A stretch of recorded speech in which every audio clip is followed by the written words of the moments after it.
I know, Katie. I know. Darn, I wish I knew how to speak English.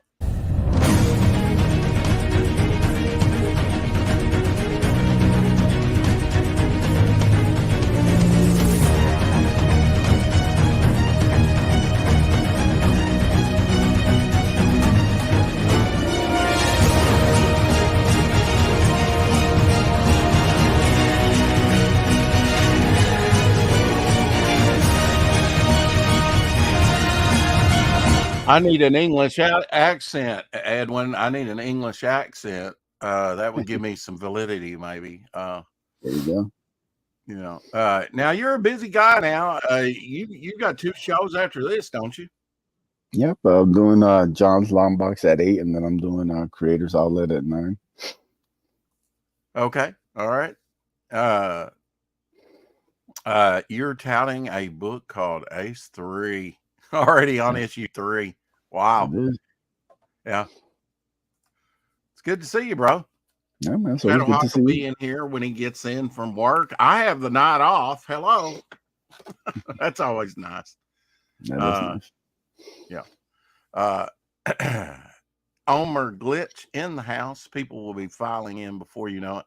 I do have your campaign pulled up here. So why don't we just totally decimate and destroy it on Choppy Ass Theater and play the trailer? Let's go. Yeah, let's go. Oh man, I hate this part.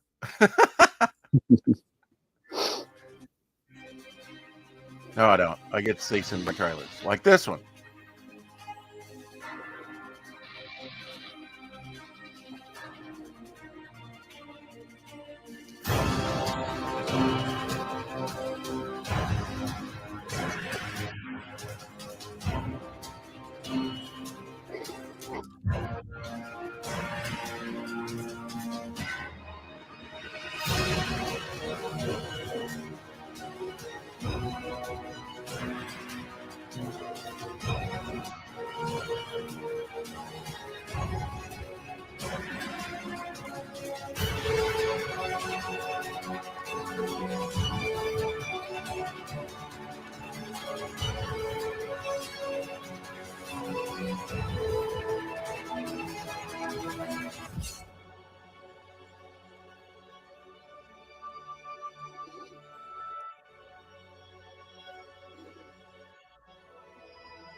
There we go. Very cool. And I was impressed. You got is it a cover by Bob Hall? No, that's gonna be a special print we're doing. Oh, okay. Once once the book gets funded, yeah. Edwin is over on YouTube, of course, Drawing Aces CG. I'm subscribed to him. Please give him a look over there. What kind of content do you put up over there? Hasn't been too much lately, but yeah, I used to do some interview streams, some a lot of like my trailers and different stuff like that. Sometimes I'll do unboxings on there. Just a little bit of everything. Hopefully I can start getting back to it soon.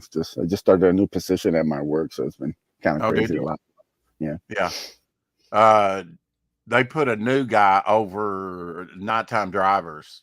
How's that going to work out? Inexperienced guy. I was training him just a day ago, a couple of days ago. There is Edwin's Twitter as well.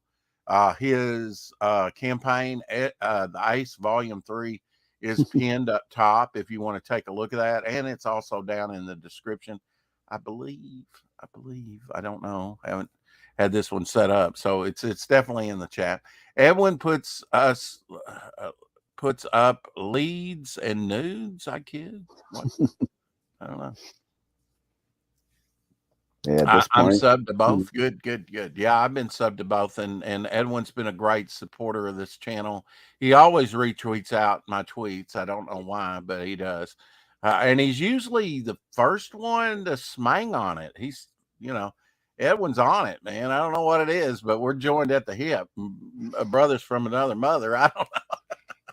Yeah, man, I But always try and show love to people, that have always been cool with me. So, even if I can't stop by for a while, at least show up at the start and say hi absolutely. to everybody. Yeah, I mean, Shelby told me that early on. He said I may not catch everything or I lurk a lot, but I always come in, leave a like, and that's great, man.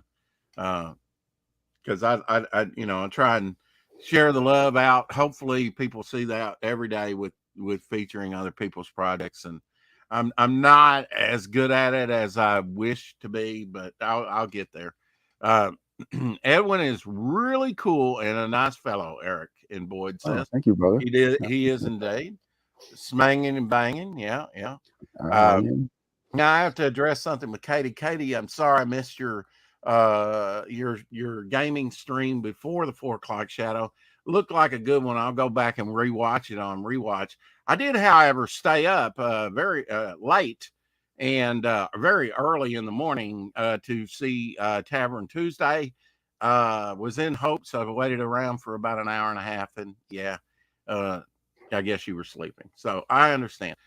So I slept in and actually woke up drawing, writing, doing some writing, but also had some writing or had some cover ideas or panel ideas and things like that. So you strike where the iron's hot. So I kind of stayed away from YouTube and was saving all my energy for Edwin. Uh, Rex eats Dino Burgers. Well, I can either. I am a carnivore. I do like meat. Don't like vegetables much. I need to like them more. I do like peas. We were talking the great pea controversy yesterday, and I don't mean in the yard. Some of you will get that. Some of you won't. It go right over your head. Okay, let's see here. I'll get on the right screen here. Downsize that. Oh, you made some progress since the last time I've seen it. $786, 26 backers. Yeah. 26% there. You're asking for $3,000. Is that around the same stretch goal as you've had, Edwin, on your previous ones? Yeah, that's the same as Ace 2. Okay. Okay.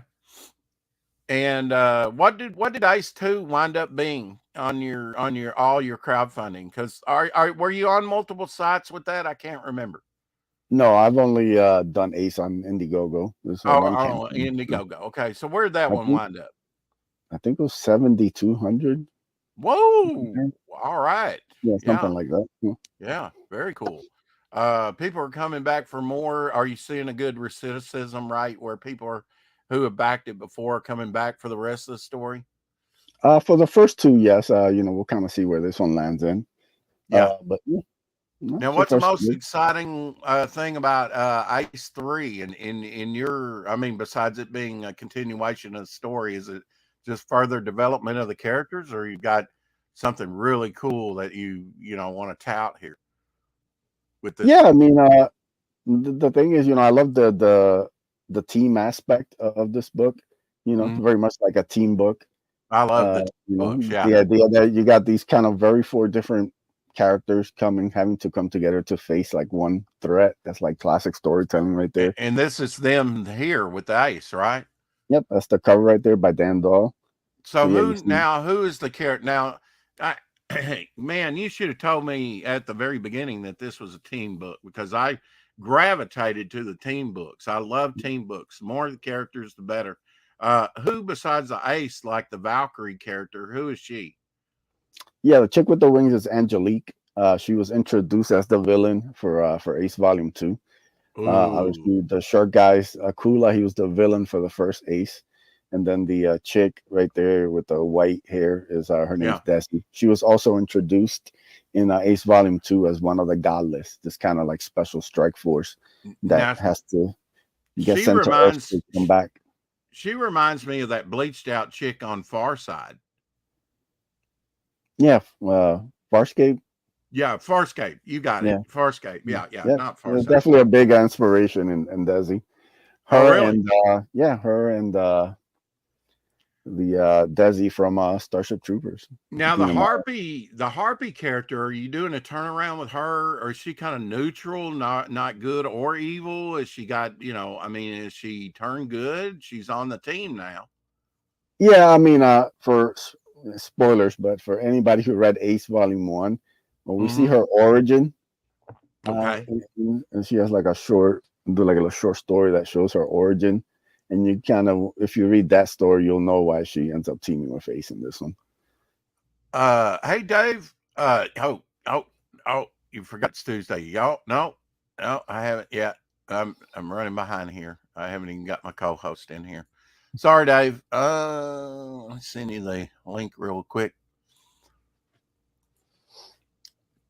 Had a lot of things on my mind. Had to deal with work. Like I said, they put a new guy, and he, I don't have a problem with him as long as he does, as long as he doesn't cost me money. It's like, Yeah. oh, it looks like a raindrop. I guess we'll cancel tonight. It's no way to make money. I'm all into it for the money and to spend precious time with my dog. Let's see, that's not you. Sorry, Edwin. That'd be good. Trying to juggle two things. Tell us about the hyena guys sitting here. Obviously, Yeah, they're the bad guys, right? they are. This is the Hune. This is their leader, Commander Krakuda. They're basically this warmongering race of just savage creatures. They're basically the assholes of the universe. Everybody hates them.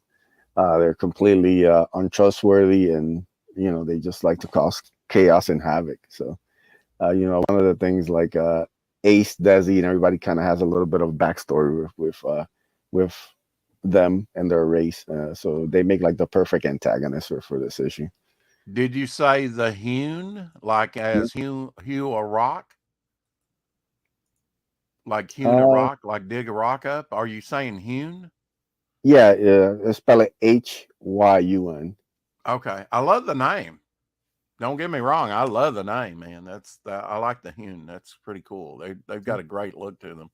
Um, love the coloring. Who's doing your coloring? That's how comics. Alan Alonso is he does the colors for this one. He did them also for Ace Volume 2. Okay.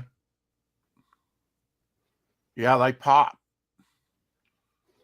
Yeah, him and Canales blend perfectly together. Like they really took Volume 2 to the next level, and I think like this is the best art Canales has ever done, and like how it really brings out the best of him. Love that underwater distortion and stuff, Yeah, this is all Hal. This is from the epilogue story.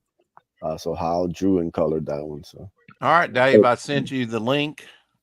I believe female Michael Jackson. No, glitch. No. Hey, Edwin. Hey, Rex. Hey, What's happening, bro? Glitch wants to know when you're going Baby Yoda. That's funny.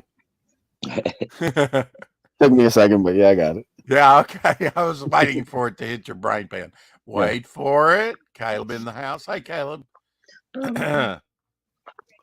Honestly, part of me was thinking about doing like a mock Ace and Baby Akula cover for like I think it was Volume 2, just to like have some fun with it.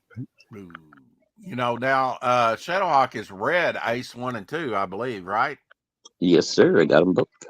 And what are your recollections about Ace 1 and 2?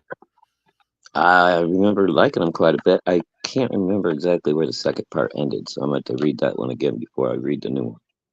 Okay. Kind of a catch up, yeah.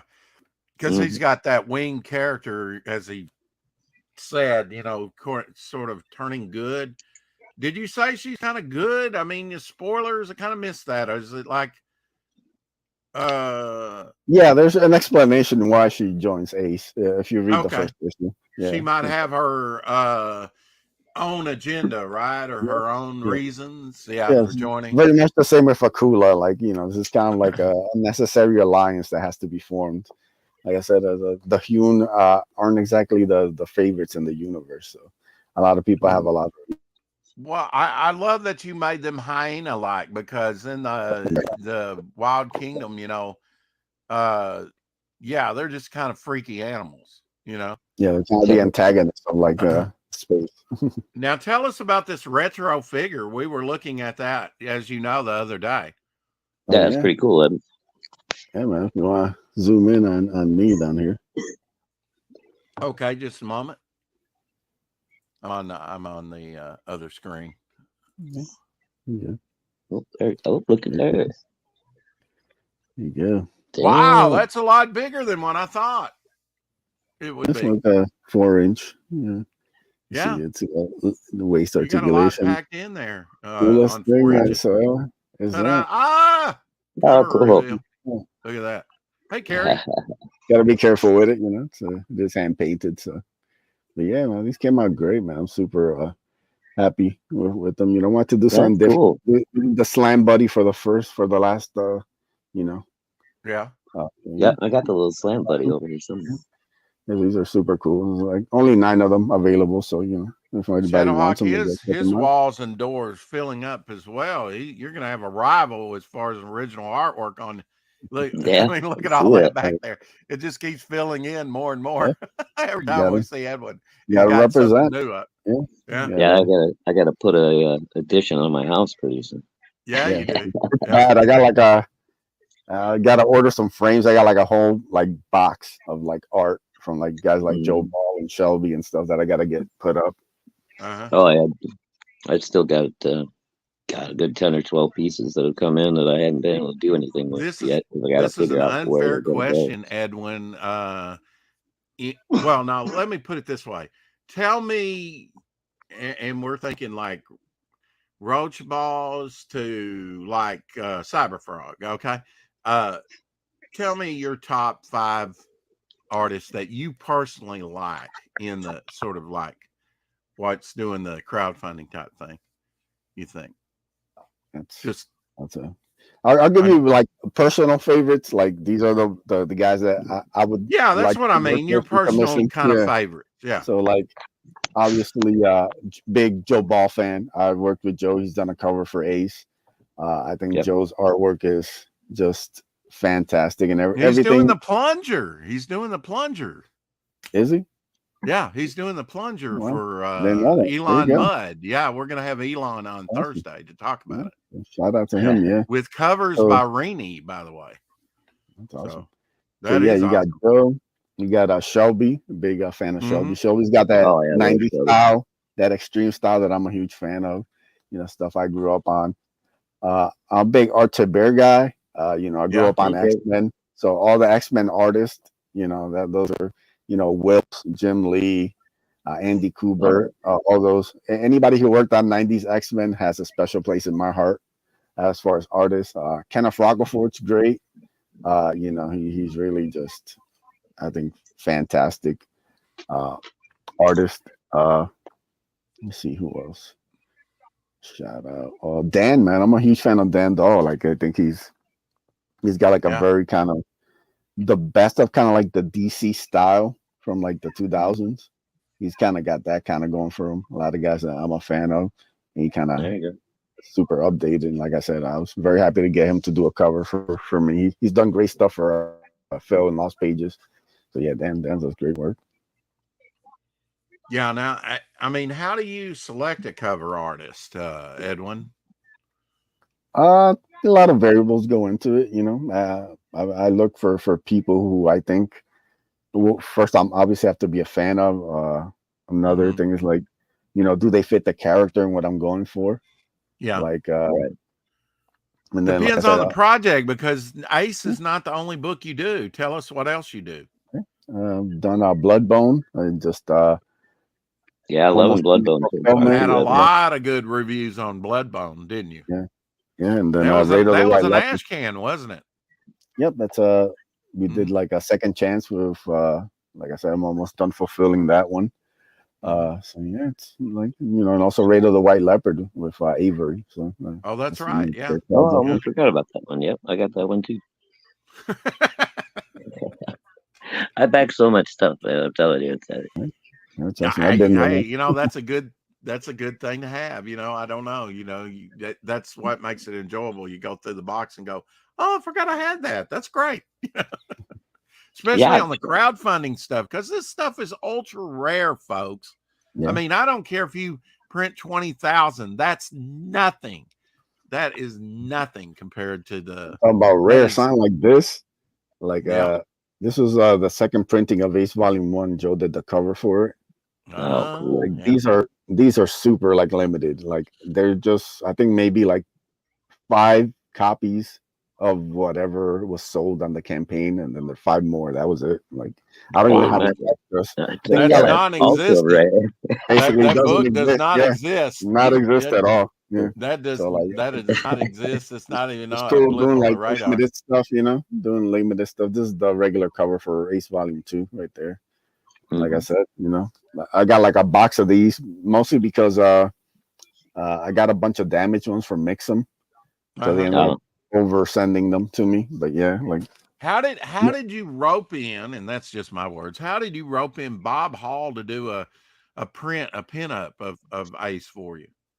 Because he's a legend that goes back decades. He's got to be in his 70s by now. Yeah. And it's all thanks to my cousin Preston Acevedo. He hooked me up with information. He had him on his channel, and he was talking about how he was doing commissions and stuff. He was available, and I reached out to Preston, and he got me his information. I hit his art guy up and made it happen. So yeah.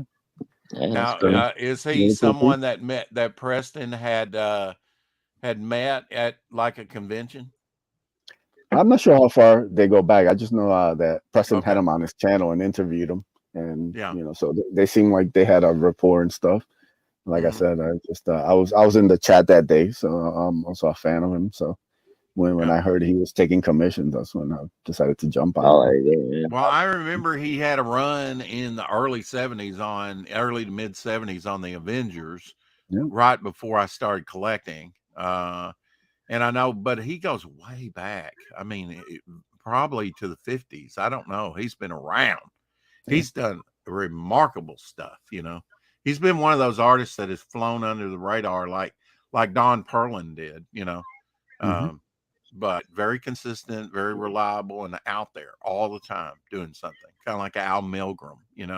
They don't get the fanfare, they don't get the spotlight. They're not the all-star player, but they're there for every game, and you can't ignore their work, and I really like what Bob did. Is it featured up on the campaign? No, that's only gonna be unlocked when the book gets funded. So okay, but I mean, I'll tell you just what, kind of teasing it out to people, just kind of letting them know, like, hey, this is out here, and then once we get closer to funding, then I'll really kind of promote it. But okay, now is that going to be in your stretch goals? Yep. Like I said, once we get closer, I'll do like the reveal of the first stretch goal. And first stretch goes 3,500 locked right now. Okay. Go back up here. We're at 786 right now. 26 backers over on Indiegogo. You gonna stay with Indiegogo? Not gonna go to any other platforms with this? So this is it. Yeah, for Ace, they're mostly like Indiegogo focused. Okay. This kind of the formula has worked, but all my other projects will wind up I'll basically testing any crowdfunder. I've fund my comic. I plan on testing Kickstarter probably later this year, maybe early next year. I want to do something. Will those be second chance offers, or will it be a new project? Yeah, I'm thinking of doing a second chance for Raid of the White Leopard on Kickstarter. Oh, okay. All right. For like a new cover and some bonus stuff that I think. For those that are kind of interested in the Ace here, and this is the 3rd issue. Now you do have a catch-up tier of 1 and 2. Let me read the brief synopsis here. Is a 32-page comic. Is that correct? That hasn't changed. It's going to be 32 pages. Yep. Each Ace issue is 32 pages. They'll continue to be that. Okay. That continues the adventure of David Diaz, a young man looking for purpose who one day discovers the remains of a shooting star that grants him the ability to transform into an armored being. David must now learn to control the armor as he becomes the target of aliens from across the universe who want it for their own personal agenda. So he's kind of got a target painted on his back, doesn't he? Yeah, that's a cool thing about this, the idea of David finding this armor and then being introduced to this whole new world that he didn't know existed. Because in David's world, there's no aliens, there's no superheroes, there's nothing. He's just like a regular world. And then one day he discovers, this armor, and then next thing you know, Akula shows up literally on his front door, looking to take the armor. He's kind of got to figure out from there. So we have a lot of fun with that concept, and each introduces new villains and new challenges for him to face, which makes it fun. Yeah, really kind of pulled you right in on the first book. It's like I like the way you paced it and everything. It was nice. Yeah, thank you. Featured tier is 1, 2, and 3 comic book bundle. Mm-hmm. And we had the 3 PDF file, volume 3, or the 2, or the 1, if you need any of the. Yeah. Also, like there's tons of like add-ons and stuff, so you can kind of make your own bundles and stuff that you want. I make sure that everybody can just grab whatever. That's one good thing about Indiegogo, and I know that Fund My Comic is not going to do that, but Luke's got something else in the works. Last time I was on with him, I talked about it. He's just developing it still, but people will be very happy, and he assures me there's a lot of great projects. In fact, Ed, when I went over to welcome to the show, Texas Dave Spider-Man. Oh, whoops, that's not him at all. Spider-Man and Maya's got to be around there. How's it going, Dave? Hi, Rex. Hi, everybody. We'll talk about your holiday. You're fresh off holiday. Where'd you go? Canada. Okay. Now, I thought you were coming to America. I thought you were coming to America at one point. Or is that the Canadian Rockies? Okay. That's it. All right. There you go. Well, if you do come to America, I'd love. If I ever get down where you are, Rex, I'll come and. Just give me a heads up. I might come up to meet you wherever you're at. I was going to say, if you have a spare room, I'll come along sometime, maybe. Yeah. Well, I'm glad you made it back. We missed you, Dave. A cardboard box in the garage for you, Dave. Yeah, right. And it'll be crowded, but at my house anyway. They actually let me back in the UK as well, which was quite a surprise. Yeah, Dave doesn't strike me as weighing very much, so I'll probably just throw out a comforter or a blanket or something over my comic book boxes, and he can sleep on top of those. There you go. He'll be right at home. Can you? Yeah. I mean, I'm surprised somebody's not marketed that, kind of like a clear lucite bed where you can store your comics so that you can sleep on some of your favorites. Well, I've got plenty. Them. I've got plenty here. Yeah, that's I know you not a bad idea. Yeah. Right? So is that a way of telling me you have a place for me to sleep if I come over? Right behind me. Yeah. Now we're kind of talking about Edwin's comic book now, Ace 3. Right. Hi, Edwin. We've got volume 3 physical book for $15. Third printing. Wow, you're on the third printing of that for $15, and the second printing of Ace 2 for $15, and a blank sketch cover. Tell us about that. Why you did one of those? Mostly Shelby. He's a big fan of blank sketches, and he did one for Bloodbone, which was came out really awesome. So he kind of twisted my arm. I was like, all right, Shelby, I'll do one for you. But yeah, for any artist out there that's a fan, this is gonna be really nice. Like I said, the other one was in Ashcan. This is gonna be like comic size, and the logo is gonna be a little kind of on the smaller side, so you're gonna have like tons of room. If you're like an artist, you can really kind of go wild. And the paper quality from Comics Wellspring is really good to draw. Well, that's a good idea. I'm doing a blank cover too, and consulting with Shelby and Jason Bascom, and Dan Pleagle. They all like those blank covers to do that. And it's kind of a no-brainer, you know. It's not hard to print. But now I do like your idea about slightly reducing the logo to give yourself more room to draw. I do like that. All Shelby. So yeah, he's really pushing that. You know, like I said, the Bloodborne one came out great, so I was super happy with it. So I'm like, yeah, it's doing for Ace. And you know, one good advantage to that, Edwin, as I see, is like you can draw. You know, if you do draw, you can draw. In my case, I could draw some of my characters on my Devil Flyer, and then offer them up on my next campaign. You know, as original artwork plus sort of a neat way to do make it unique tier with a first printing of the book, you know. And then we have 1, 2, and 3 PDF file of the Ace, and that is 32 pages each one, right? Yep. Okay. So you're getting 68 pages with that. Joe Ball Ace sketch cover. Ooh, okay. That's a sketch card. Or sketch card. Yeah, what did I say? Cover. Yeah. He Yeah, did out 3. I think 1 is sold out, so there's 2 still available to anybody who wants those. Retro figure. That's cool. You've got it bagged up and everything. That's very cool.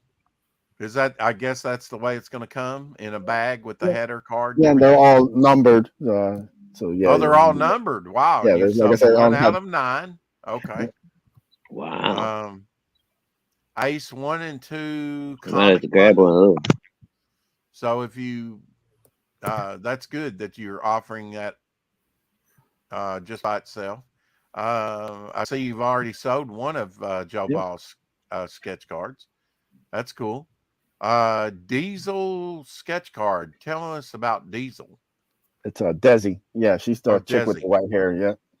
Okay. And then what is this character here? That's Commander Krakuda. He's the leader of the hyena aliens. Of the hyena. Okay, yeah. And then we've got one of the Ace. So that's cool. Did you just specify to him what you wanted?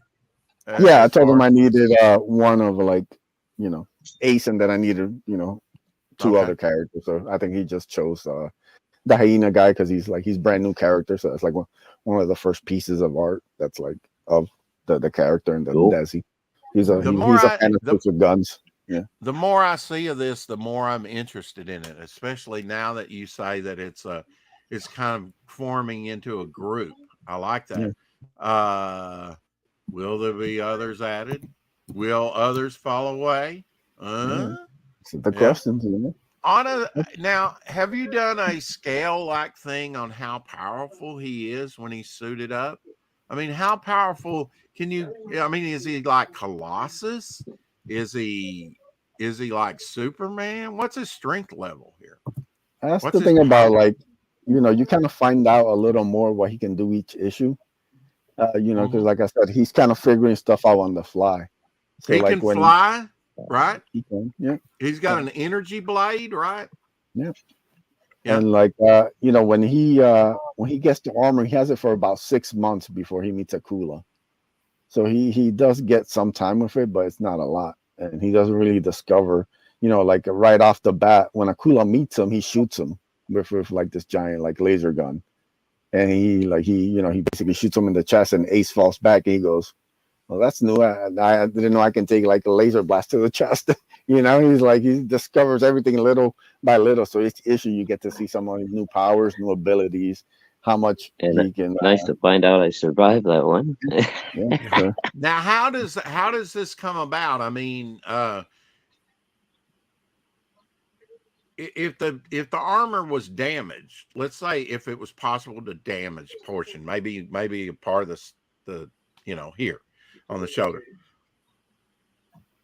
If he got out of the armor and then got back into the armor, would it self-heal? Would it repair it? Great question. Yeah. Guess we gotta find out. Yeah. That's the fun of the mysteries, each issue you find out different things. And Right. I always have stuff laid out, but I like the mystery of it. That's kind of the Now, fun how thing does he about like get doing it. in and out of the armor? Yeah, like I said, if you Or read the does he first ever issue, take the armor off? yeah, he takes the armor off. Okay. When he finds the remains of the shooting star, there's a little object there that gets lodged in his chest, and that's where the armor comes from. Okay. So it's Okay. tied to his chest. Yeah.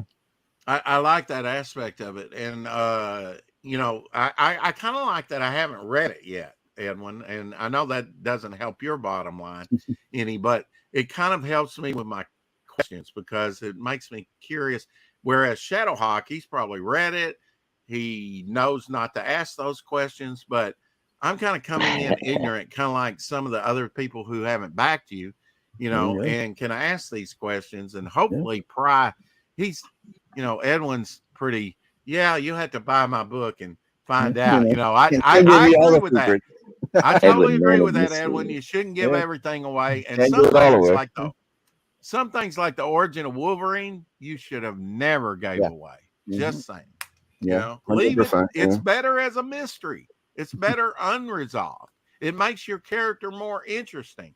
Once you nail it down, you've taken all the fun out of it. I think you become too familiar with the character, and it becomes it takes it. You're always trying to up the ante, aren't you? And as you you always want climb to leave a little higher, bit of mystery to as you everyone. climb Know higher, it's everything. harder and harder to top yourself. With a book. So it doesn't become easier; it becomes harder. I think. Unless you've got a great premise and can kind of go anywhere, and that's part of the skill of writing. I think we had on Mike Barron yesterday and talked some writing. What is the thing that you most enjoy about your writing? That is it that someone like an artist, like these great artists you're getting, can better visualize what you have in your head, or maybe differently than you? What? Yeah, I mean the collaboration process is always awesome. Like each time that I do a book, my artist always surprises me with something. Like one of the examples I always give is Canales. Originally, Akula didn't have the robotic legs. He just had kind of like humanoid kind of legs that he walked on. But Canales decided to take like a risk and do something different. So he gave him these robotic legs. And I remember when he sent me the art for it, it just completely it turned like a little switch. Because like Akula's basically the original ideas. He's based on a lot of like kind of Lobo kind of ish, those kind of characters that can come in from outer spaces, bounty hunters, kind of stuff that's been done already. But once you give him the robotic legs, like it kind of turned something in me. Like I kind of got his attitude, and it kind of right now I kind of compare him a lot more to like Spike from Buffy. Like he's kind of like this antagonist that you kind of like, even though you're not really supposed to. He's kind of like a pain in the ass to the main character, but you kind of want to see him come back and kind of give him a hard time. So yeah, like every time I work with an artist, they always give you a different surprise and stuff. Just makes the book better. That's what Canales has done. Absolutely, and there's that.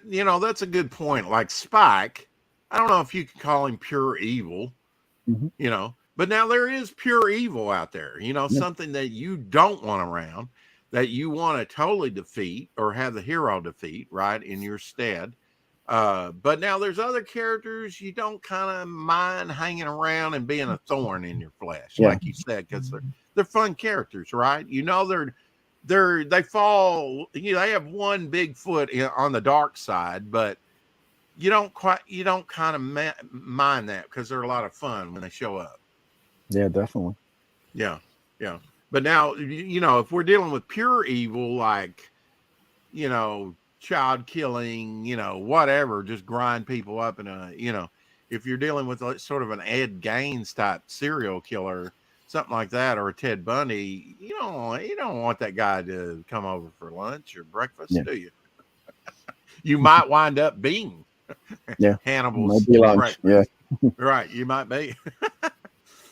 So there's all kinds of characters. Yeah. I like that you're slowly building a team around him, and that you're kind of keeping it a mystery how big a target does he have on his chest, because you could really expound on that. Yeah, Introduce like I think a like whole host of people wanting that armor. yeah, and like also like you're basically introducing space and like the other side of the universe. So the first issue takes place pretty much all on Earth. So like when you get to volume 2, you go into space, but you're not even really touching different worlds and planets yet. Like even in volume 3, they crash land on like an uninhabited planet. So like like there's still so much more introducing different planets, Well, different worlds, different other things. shows like Star Trek and things like that, that's kind of a misnomer, like that asteroids are so close together or planets are so close together. I mean, they're spaced out, so you can do a lot in space without, like you say, even seeing a moon, an asteroid, or a planet.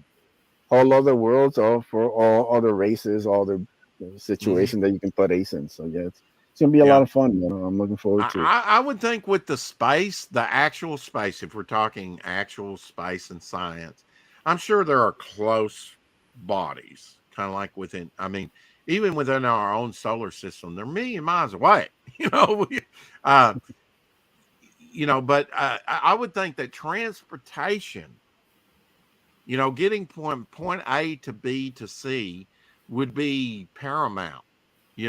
If you had a transmat or teleportation machine or something like that, um, you know, I would think that would be bank, because there are vast distances in space. Definitely. And then there's all kind of things that you have to take into account: radiation, gravitation, magnetism. So space is sort of unknown to us in a lot of ways. And I Don't always forget like that. cosmic rays either, Rex. Well, cosmic rays. Yeah. What is this? A Fantastic Four? It might be. He's got 4 people. I guess the thing would be the shark. Tell us about the shark character. He's really interesting. Yeah, Kula's just a lot of fun. Like I said, originally he's kind of meant like as a kind of Lobo kind of like character, this bounty hunter alien shark. And like I said, once you kind of, I started kind of writing him, kind of getting more into him. Like I did like an origin story that he had in the in volume 2, which kind of gives you some of his backstory. It makes him a little more kind of like more to the anti-hero kind of vibe. So it's a really fun origin story. How did I think it's one of my favorite things I've ever written. I think it's really fun and it's really cool. Now, how do you arrive at the designs of your characters? Yeah, I was just going, working with my artist. He's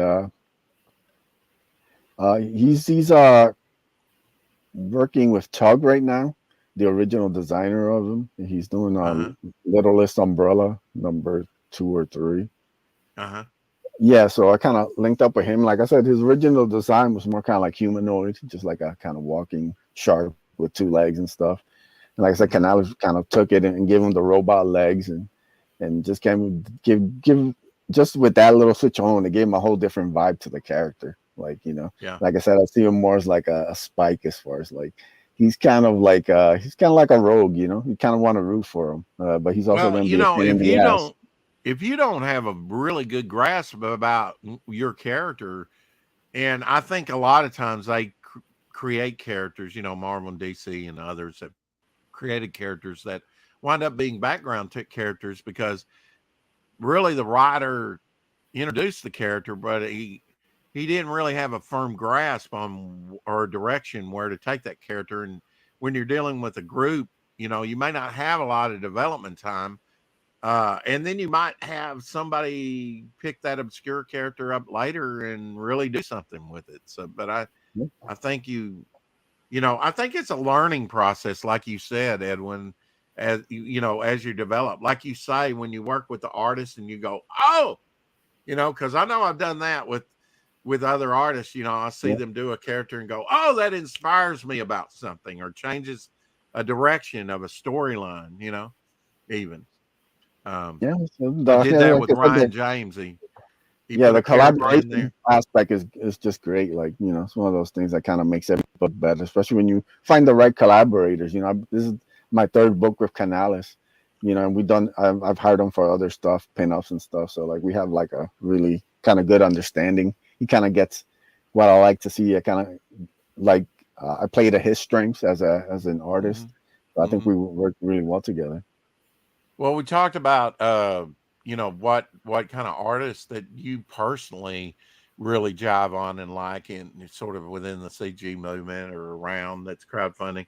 How about writers? What has really struck you with the stuff that you've read? I mean, I'm a huge Lost Pages fan. Like I give Oh Phil a yeah, the hard time, but Diaz. Hmm. I think Phil really has the best grasp on what a comic book should be Hmm. of anybody that I've read in this space. As far as like a new voice that hasn't really done comics before. Right. Like I think Lost Pages is like I said, if I didn't know anything and I saw Lost Pages on like a spinner rack, it'd be right up my alley. Like You'd be drawn to it. I'd be like, Right. give me this. Like I want to know what this is about. So And like, what draws you to that? Is it that it's sort of anthology, the artwork, the what? yeah, the anthology aspect, all these different, like I said, I'm a big Darkhawk fan. When I came into comics, Oh yeah. the Hmm. characters, they were like these C-list characters like Darkhawk, Sleepwalker, Death's Head, all these kind of like Yeah. fringe, kind of weird characters that all came up around the same time. And they were Uh-huh. really hot for a couple of years. So those kind of characters spoke to me as much as I love the Spider-Man and the X-Men books full of established guys. It was kind of like the fringe guys that really made me like a big Marvel fan. So like Yeah. it reminds me a lot of kind of that stuff. So like I said, it speaks to like my 13-year-old me who used to like just go to the comic shop and look for something cool that would like Death Hey, Set 2, Mike. what's this? And just you just be like looking through the spinner and you just grab it and then you discover Liam Sharp and you'd be like, wow, how come this guy's in like the biggest artist ever? Yeah. Who would you like to work with? Is there someone out there that you would like to? If I think we'd probably all say Del Keown if we could get him, and pro bono.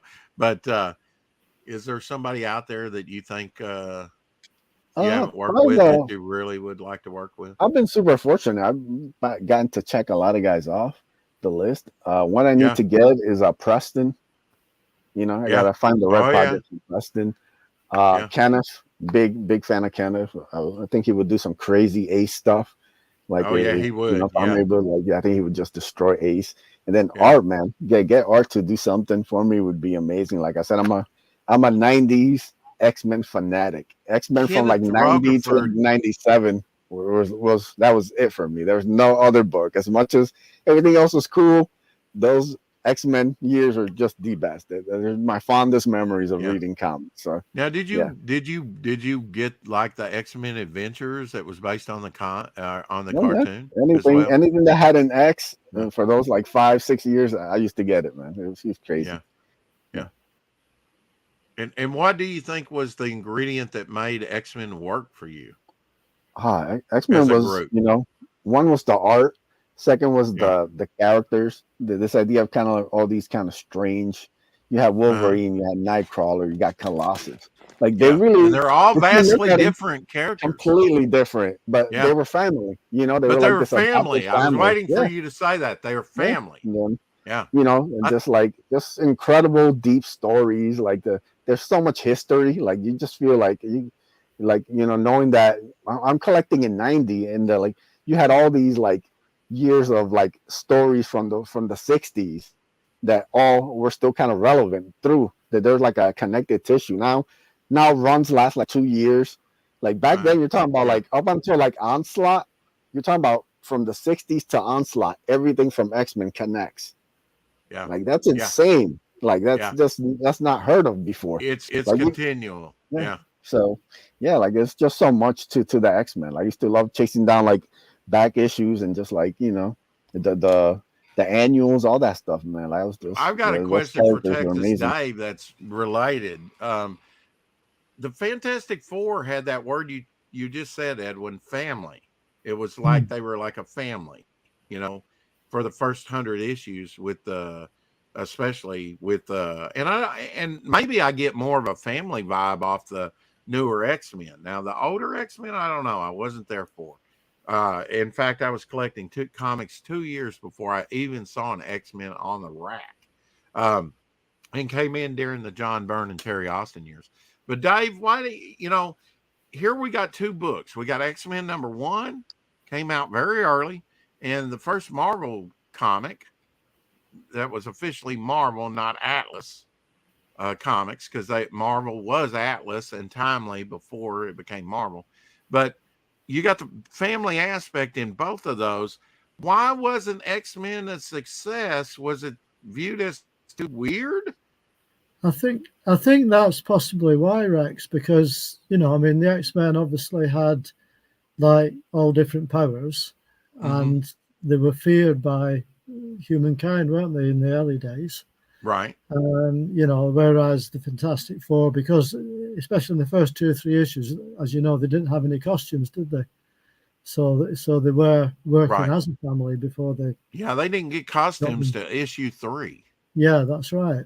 Or a headquarters or a mode of transportation or any of that. All that was introduced. So when they started off, they were basically like everybody else, apart from obviously the powers they had. Right. That's a good observation. They didn't even have costumes. That's right. There's been some, I have heard the theory that monster books were big, and that's what kind of Kirby and Ditko and Stan Lee were doing in those, Groot and Zax and all those characters in the Atlas. And they were saying with the Thing-like character, he's so monstrous looking and non-human looking compared to the others, because they could pass for human. He can't. That they were kind of hedging their bets. Do you think that was a thing that they were kind of hedging I think it was a transition, like you say, from the monster books and the supernatural books, and I think they just wanted to bring that element in some form. Now here we have back a huge X-Men fan and Shadowhawk.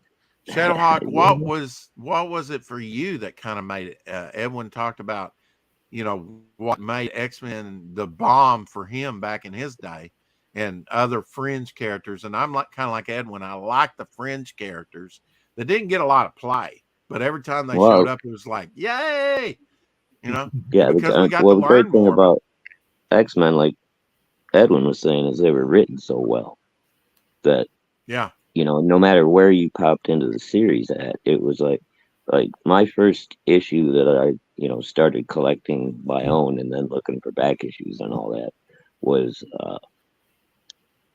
just before the Hellfire Club saga and the whole Jean Grey Dark Phoenix and all that. So I mean, those first 5-6 years that I was collecting X-Men was it. I couldn't miss one, man. If I didn't have an issue, I was riding my bike everywhere trying to find one. So, well, I mean, Chris Claremont wound up doing like 20 years of X-Men. Wow. That's just unheard of. And I don't think we're going to see a lot less of that, Edwin, the way comics are going. They kind of run off. I heard some kind of rumor about that Marvel was trying to, or had some kind of story he'd been working on that he was trying to get Marvel to let him do or something. So I don't know. Well, I don't know why. I mean, the guy deserves something after 20 years of writing it. Give him a graphic novel, throw him a bone. I don't know. I remember that he still gets paid for even if he doesn't work on anything. I don't know if that's true or not, but probably royalties. He might. I feel like he's like on the actual payroll as an artist. Like they're paying him not to write. Like it was kind of crazy. I don't know who told me that was a couple of years ago. But I was like, you know what? I think I heard that rumor before too. Yeah, they're like, look, we don't want you to go anywhere. We'll take care of you.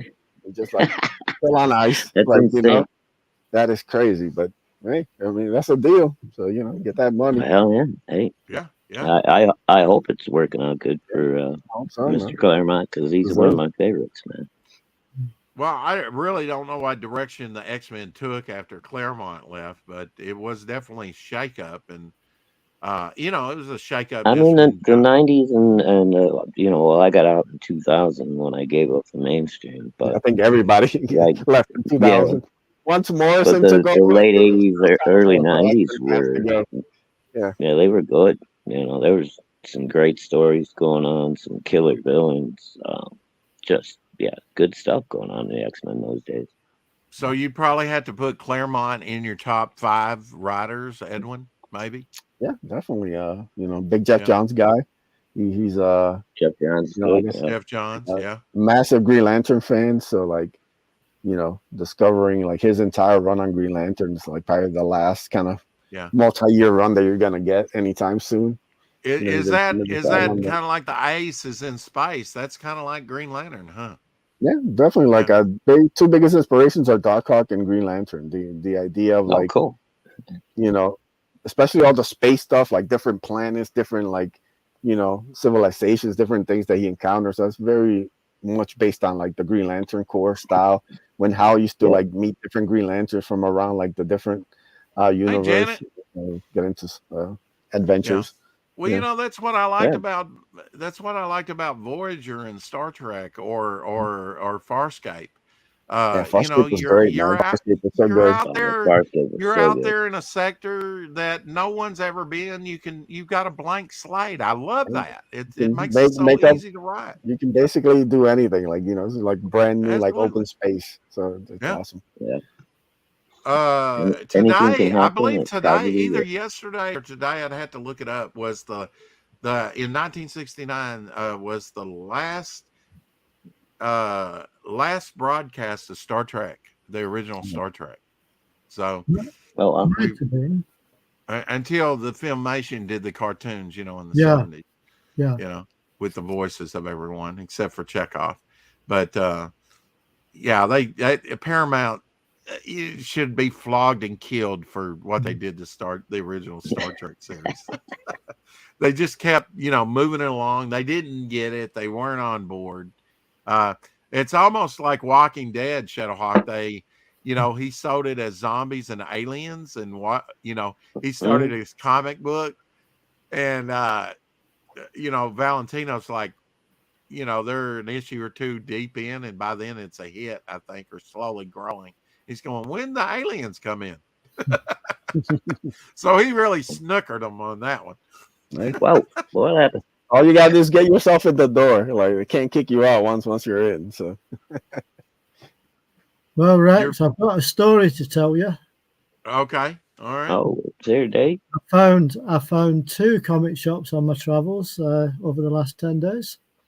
Did you really? All right. One in Toronto and one in Vancouver. All right. And you were in Canada for how long? 10 days altogether. Okay. Good trip overall. Good weather. Yeah, it was quite hectic. You guys missed it. 10 days. There was a lot of traveling once we got there. Yeah, I bet there was. Yeah. So we traveled from Toronto to Calgary, Calgary to Banff to Kamloops, and Kamloops to Vancouver. Did you get to meet Nightcrawler while you were in Banff? No, I didn't see him. It's a shame. It would have been appropriate. That would have been awesome to see some dude walking around. Let's check out Edwin's trailer once more on his project.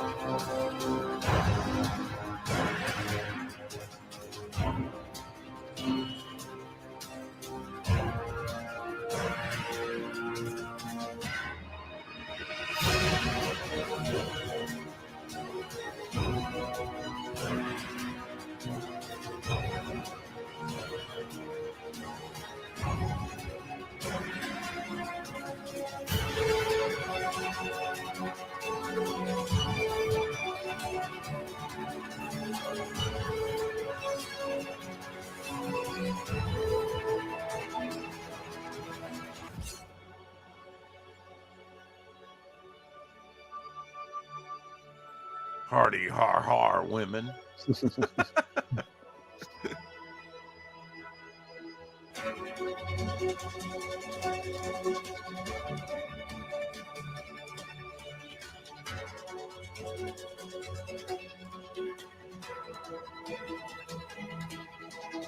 There's that Bob Hall piece right there. Very cool. Were you pleased, I guess, how that turned out? It looks awesome. Oh yeah, it's great. You know, with the way, you know, the armor is, I can't help but invoke images of like Colossus, you know, with his organic armor. Oh shoot. Let me think. Let me think a minute. What was my next question? I'm actually getting pretty excited about your project, especially since you said that it's like a group, because the groups just always, I don't know, the more the characters, and then like you said, I like the fringe characters too, and especially when they showed up in like those group settings, because I feel like there's some characters out there that get more playtime than others. So when you introduce one of those fringe characters, you're like, oh, good. Maybe I'll get to learn more about this character that you don't get to see that often. Well, you see, Rex, that's how mysterious Edwin is. He actually named the book The Ace, which sounds like it's going to be a solo series for sure. Yeah. And well, that's here we are with a team book. Yeah. Yeah. So, Rex, what's the temperature over you just now? It's been getting up around the 80s, maybe low, you know, mid 80s to it's warm here. It's like 85. Well, we have got round about what, 62 here, 63. But what is that in our measurement? It's 13 Celsius then. Okay, that tells me nothing, Dave. I'm ignorant. Oh wait, no, he gave us Fahrenheit first. Yeah. Right. Yeah.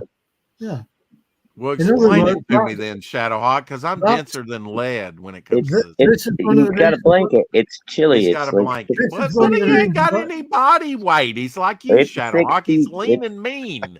It's 62. This is the reason why. You know how high of a temperature 62 degrees Celsius would be? It would be like the surface of the sun. Okay, well, look at me. I'm pretty healthy, and so is Edwin. We're it wouldn't be that high, apocalypse, and you guys are going to be roasted on a spit because or freeze to death. But there is another reason, Rex, why it's not this on. Because I'm feeling a bit colder than usual because unfortunately I've come down with shingles. Oh crap! No. No! Yeah. Damn. And where is it located, if I might ask? All around this area here. On your chest? Yeah, here, the left side of my chest, shoulder, arm, back. Oh, my mother's been going through that. Say thanks to God every night that it didn't end up in your crotch. I have never had it before, Rex, so this is the first time for me. Katie says, I've got my fan on and I'm still too hot. Yes, you are. But you had whatchamacallit, what do we call it here? But it has nothing to do with the temperature. What the hell am I thinking? Chicken pox. You had those. You had to have it when you were a kid, otherwise you can't get. That's shingles right. Comes back. Yeah, because it's the same virus and it lies dormant in the body. Now, did it manifest? Did it manifest on you after you got home or while you were on vacation? Just towards the end of my vacation. It was last. Blame Canada. Blame Canada. Yeah, blame Canada. Right. Those Canadians. Nothing good ever you not to drink the water, but what do you listen to me? No, you know. So I'm on some antiviral tablets, and I've got to take 5 a day for a week, and there's 35 tablets in the box. Wow, they're probably expensive as shit too. Yeah. I didn't have to pay for them. They're on the NHS. So I forgot about that. The numbers, we got 38 watching, but I don't believe the numbers. We got 33 on X, which is always sus, and then we got 4 on YouTube and 1 on Twitch. So welcome Twitch, whoever you are. Often it's a salesperson. Talk about sus. YouTube is the sus one, man. So I was going to say, I know they monkey with the numbers like they're at the zoo, you know. Just throwing bananas at them. I was just going to say that between my jet lag and my shingles, I'm not 100% today, but I'm doing my best. Well, thank you, Dave. For I mean, so what? I mean, how does that work? I mean, do you do the God dang it, my brain's not working. The not antidepressants, the antivirals or whatever the medication you're taking. Yeah, that's. And will that make it go away just like for a while though, and then it's like because like from what I understand, like once you've had it, it'll come back on you. You can get it again, I believe. Yeah. So, I think I don't think you can get it more than twice. I'm not sure on that. Now, Edwin, I will be. I mean, get it twice and get it over with. There you go. I don't want it once. It's not pleasant, Shadow. Well, they say you no, can't get Lyme you know what? disease Here a in the second time, but you can. When I was a kid, our parents used to send us to the kid that had chickenpox in the neighborhood.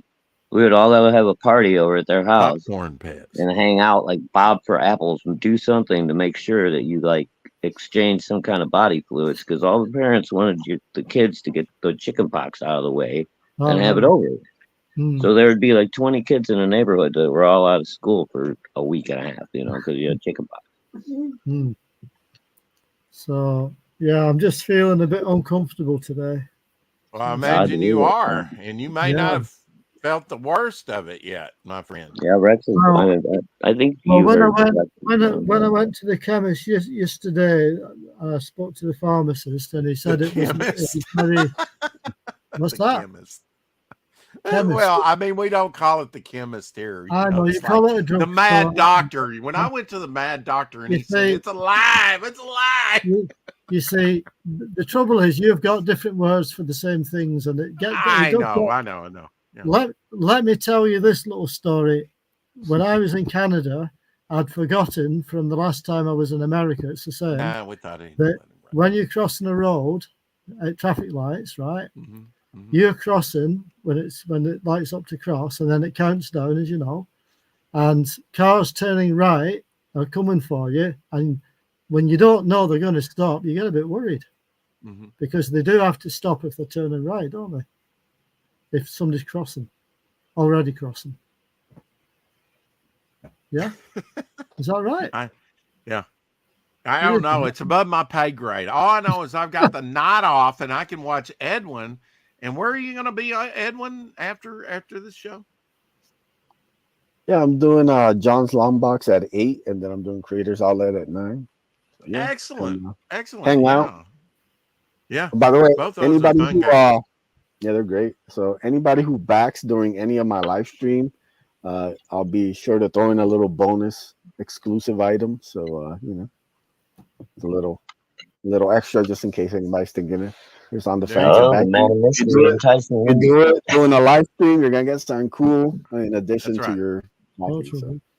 Nice. Okay, so they probably need to shout out like Edwin. I'm backer number. Where are you at now? I'm backing. Let's see here. You have 26 backers. So I would say, hey, I backed you. I'm backer 27. Then you're going to go, yeah, okay, mark that down. Send him something extra. There you go. That's cool. You can let me water. Edwin's good for all the cool add-ons and bonuses. I've got my glass of water. Have you? I meant to ask you. Oh, sorry, Dave. It's all right. I meant to ask you earlier, Edwin. You ever going to do any more of the metal prints like you did? I think what was that on volume 1? I think. Yeah, there's volume 2. I did the Akula metal prints. Okay, that was volume 2. Yeah, I got that. Dude, it's beautiful. I love it. And they weren't cheap.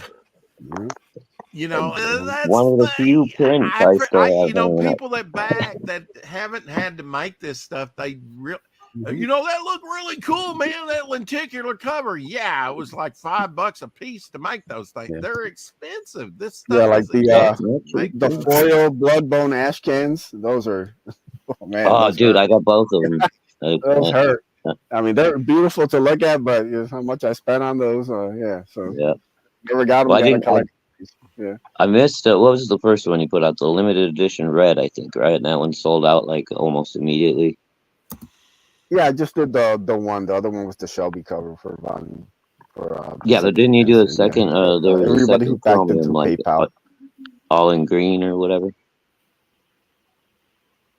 on the chrome covers or the foil covers. Say that again, Shadowhawk, for Buzz. I don't think I'm coming through there. You did some kind of like limited edition foil cover or whatever. There was, I think, a red one and then a green one, right? Because the red one sold out so fast. I barely got in on the green one. It was like, didn't last very long. I know that. Yeah, I just did that's the what one. you were I think showing you're the thinking other about day. Very limited. Contact, they're like the two foil ones. Mine was just the one. It was I think I still got it. I thought you did two color variations on there. I swear there was a red and a green. Because I thought I missed out on the red one. But I could. Edwin would know better than me. This one here. Yeah, this is just the one. Yeah. Wow. Oh no, that's not the one I got. I don't know what this was. It's like a limited edition. I think it was Sontag's Reaper Destroyer Ashcan. I think No. I got those too. But yeah, he gave me one of the gold ones that I've got back there. I'll have to go look next time. Next time I talk to you. That looks very sharp. Can we see the back of it? That is tight, but I missed that one. That is tight. Basis logo, which also has the foil, which is super cool. Now remind me, Edwin, are you my wife printing local that there? You got a local printer for your books or what? No, this is Comics Wellspring. This is the first book I did with them. Okay, Comics. I was doing originally with Mix'em, but then they had issues with Ace 2, so I decided to just cut them out for the. And I've loved their work. Like the Ashcans have been killer. Reader the White Leopard was great. Like I'm super happy with the quality. They're in a bit of a delay right now, which is kind of killing me. But I'm sure they'll get me my books, and I can finish the Bloodbone. I got sadly, there's only 5 people waiting. I feel bad. I got to wait a little extra. I'm like, sorry guys, but I'll get the books out to you. Well, that's not too bad. And like you said, you can give them something extra. Yeah, I got mine last week, I think. So I haven't had a chance to read it yet, but it's here. So Edwin, what's the #1 reason why they should back your book? How about that for a question? The Ace is an action-packed story of a brand new superhero that's gonna be the coolest hero you've seen in years. Ace has action, it has adventure, it's got hot alien chicks, it's got talking sharks. We got something for everybody, really, So jump on board. You can catch up nice and easy. You can get a bundle of all 3. Well, I bet you Blue Samurai, you don't have to dox him, but I bet he backed your book because he loves sharks or claims to anyway. He comes in here all the time saying, he's a shark lover. So if you got a talking, walking, and he's got cybernetic legs, right? And then kind of Lobo bounty hunter type character, he's got to be one of your backers, I bet. Where are you going? Like I said, you don't have to dox him, but I bet you he's down for that. If he truly is a lover of sharks. He claims to be. That could be all a ruse.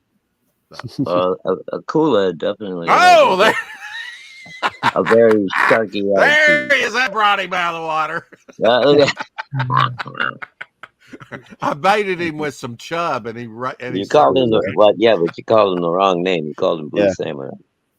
Oh, did I really? Oh, damn. Blue Sasquatch. Sorry.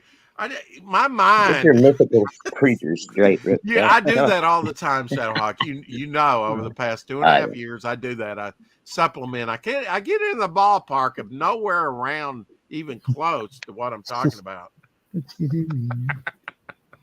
And just throw it out there off the top of my head, and it's like, yeah, that was wrong. But I don't mind being wrong, But yeah, Blue's out there lurking. He hasn't chimed in yet, but that brought him to the surface. Oh, what good timing there, Blue. DVB also in here. Hey, it's good to see you, Citizen 333. Formerly Citizen 333, although he still embraces the chaos and anarchy. Don't use his dead name. So is there, have you been thinking down the road? You got Ace 4 sort of germinating and coming to fruition already? Oh yeah. So I already got like the loose script for it. I just gotta I usually do it all in one shot. So I'll write down a bunch of ideas and then like I'll get one night and I'll just start writing and that'll be like the finished script, and then I'll just kind of go and kind of fix it as time goes on, make sure everything's tweak right. it, yeah, refine it, yeah, polish it up a little bit, yeah. Then how do you submit that to your artist? Do you kind of go through that with them, or just what? How does that come about? My artists don't get the script until I feel 100% like it's right. where Let's say you got a script, it's 100%. Submit it to the artist. Then what happens?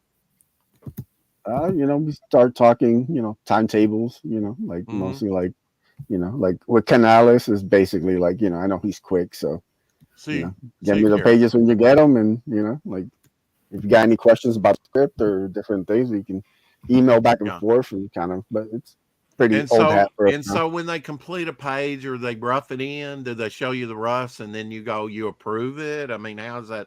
Yep. How do you kind of do it?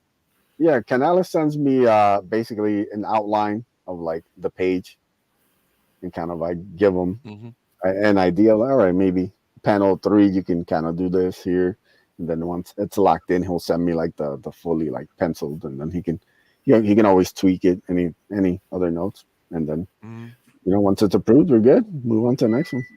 Well, I mean, that's a good thing about working with artists continually. You kind of know what they're capable of, and you kind of have a little trust and faith in them, right? I mean, to deliver you maybe far and above what you even kind of saw within the script, right?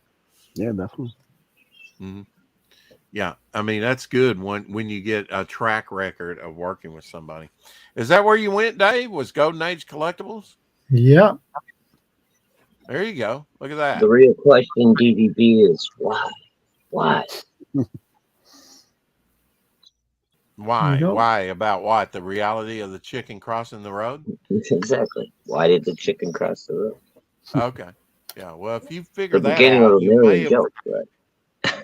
Yeah. They're all bad, but there's a million of them. Yeah. And then you kind of take it page by page, I guess. You kind of go page by page. So you work pretty close with your artist then? Yeah, just kind of, like I said, I trust them, especially like people I've worked with repeatedly. Like there's a reason why I keep hiring Canales. Like there's a trust there. I know what he'll do. Yeah. So after a while, just kind of let him for loose. The character, right? Yeah. You want to remain a kind of consistency with the art, right? Yeah, definitely. So yeah. Who did your trailer, Edwin? That was good stuff. Okay. Yeah. He delivered. It was a good trailer. Really enjoyed that. He's done my last couple ones. He did one for Bloodbone. Yeah, I think he did a Raid of the White Leopard. He might have done one. I've heard him for a couple of them. How's Rage of the White Leopard coming? You're thinking about a second chance offer? Is that the next thing probably? Yeah, it looks like probably end of the year, maybe early next year. Like I said, I've been wanting to try Kickstarter for a while now, so I think this is going to be like the right vehicle. Yeah. Well, it is the largest platform, I think Indiegogo's got more bells and whistles, and I kind of like, but yeah, there's a lot of people that do Kickstarter. It does definitely is the oldest and largest platform. So hope it works out for you over there. Yeah, I know a lot of people that are doing all three, platforms, Fund My Comic and Kickstarter. Well, all right, brother. Hope it works out for you. Well, what the hell's the matter with the avatar? You don't like this one? You're invited on this show all the time. Yeah, thank you, man. Just let me know. If you want to come back and talk about the Ace or any other project, we're happy to have you over here. Yeah, for sure. Now it says 3 campaigns, Edwin. Where is like the White Leopard and all those campaigns on your numbering on that? Because you've done more than just the Ace. Yeah. So Bloodbone, Second Chance, and Raid of the White Leopard were both on Fund My Comic. Oh, okay, okay. And And then I the know when you original started the Ace, you Bloodbone, I just originally did was that through selling it PayPal. through PayPal, right?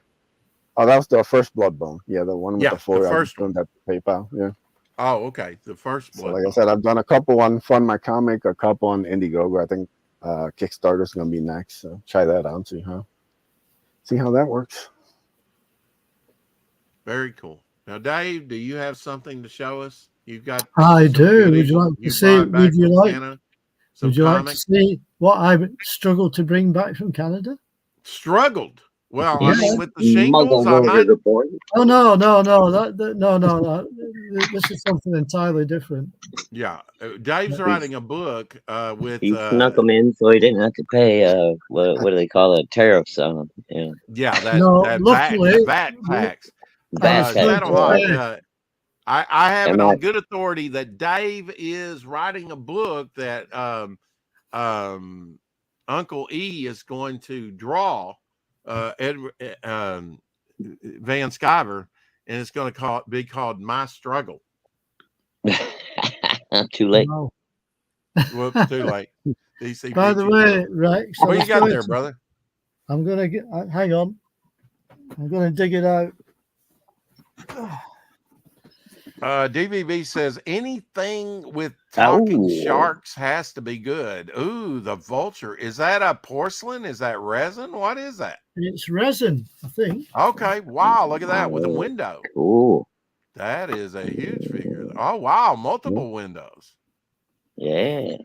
I always liked the back Vulture. from He was a Canada, good Spider-Man villain. Are those numbered? I don't think so. Okay. But interesting. You can imagine. Cool, you can imagine the fun and games I had trying to get this through security, can't you? Yeah. Huh? Yeah, because you don't want it to get messed up either. You know. It did. It got the box got slightly damaged at this corner here. Oh no. Yeah, because you know the machines that they put stuff through for X-rays. X-ray. Yep. Yeah. Oh, it get caught in there. So the flaps that gets pushed through, pushed back to the box, so it was going like that. Yeah, it was going for a ride, wasn't it? Put it this way: it took them 3 attempts at Heathrow Airport to get this through the flaming scanners. Oh shoot! 3 attempts. Oh crap! I mean, it's bad enough to go through it once, but 2 or 3 times. Not only that, Rex, but when I was coming back into the UK at border control, like the guy kind of looked at it and said, "Hey, Blue, what's that?" because I had it as hand luggage, you see, Oh, okay. So, yeah. It got damaged. What were they all asking you? You bringing this home for your grandchildren? No, they didn't ask me why I was bringing it home. They just wondered what it was. I said it's a vulture. What did it look like, you idiot? So shall we say I had a few interesting comments going through a couple of airports. I imagine, yeah. Yeah, I mean that's a fairly large object, It is. To carry on, Yeah, I'm afraid I couldn't. I'm afraid I wasn't able to get that in my suitcase. Now, did that have to go in did that stay with you in an upper compartment? Yeah. Carry on. Yeah, carry on. Yeah. Okay. Yes, it was classed as a carry-on bag kind of thing. Yeah, because you don't want to get it damaged, but that box with the box windows didn't survive. The box didn't survive, Rex. It's a shame that because when I bought it had an outer box around that box. No, it was just like that. But it was in the bag. They probably would have took it out of the other box anyway when they put it through the scan. No. All right, I'm confused as hell. Okay, was there 2 boxes? Are we talking about the box we just saw that was damaged? What the hell? I'm on about the box that you just saw. Okay. I bought it in the shop, so the figure was on display without the box. Okay. So they packed it in the box, gave me the box in a big plastic bag and then tied the top of it. Right. But there was nothing else. There was nothing else there. But did you get to see the box before it went in the bag, Dave? The box before it went in the bag was mint. Oh, jeez. Yeah, I know. Ouch. Ouch. I'm still confused. I'm still confused. Okay. That's fine. Well, we don't have to kill the horse. Well, when the box went through the scanner at Vancouver, they had a bigger machine, so it went through no problem. Oh. Okay. And when I got to Heathrow, that's where the problem was, because their X-ray machine wasn't as big as the one in bloody Vancouver. Right. And that's what damaged it. You would think the one in England would be, the better version. So this wasn't even to come home. This was just traveling around Canada. No. I bought it on the last day before I was traveling home. Okay. Yeah. Hey, Lorenzo. So, Anyway, I've got something else to show you as well. About this as well. Oh, hold on, Dave. I was just checking the chat. Cro-Man, the Cro-Magnum. Oh. That's Have interesting. You seen that before? Interesting. Yeah.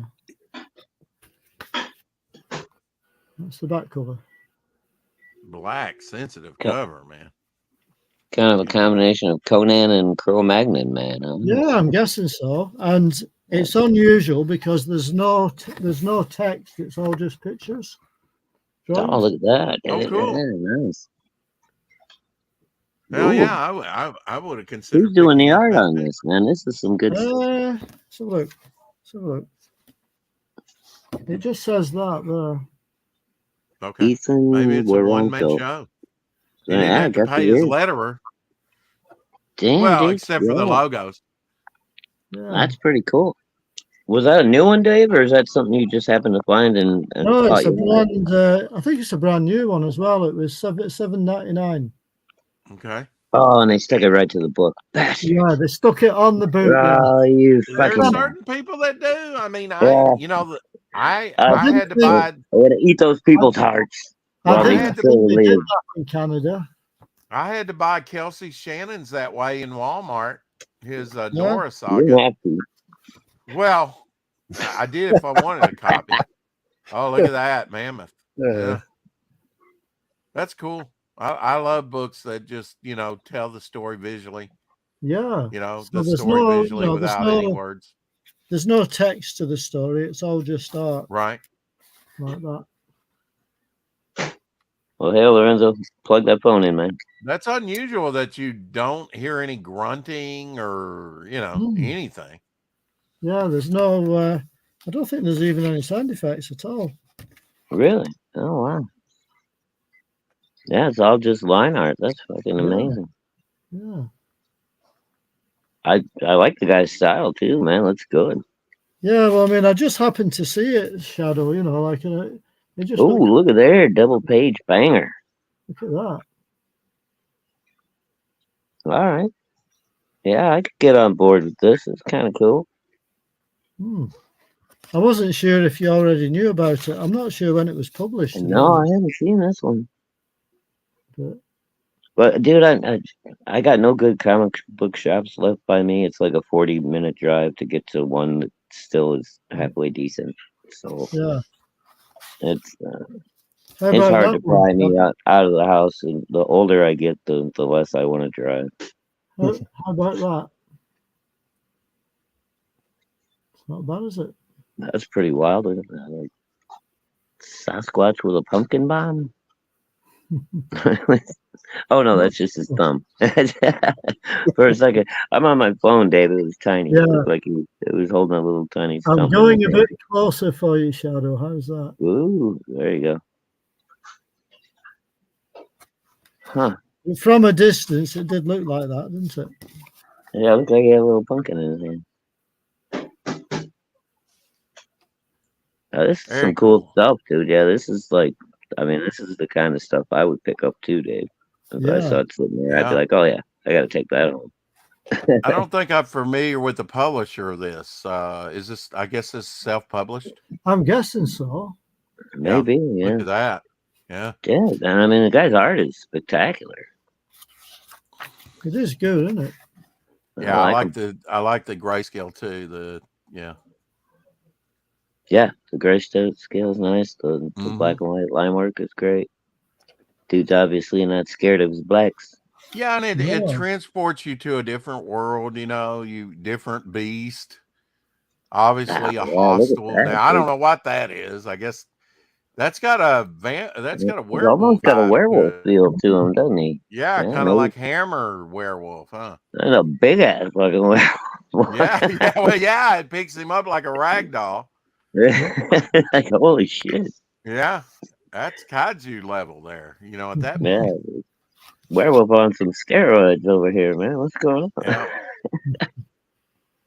But it really does have that Hammer horror, doesn't it? It a little bit. The faces, with the ears. And stuff. It's really the ears that do it for me. Yeah, it does feel a lot like Curse of the Werewolf with what's his name?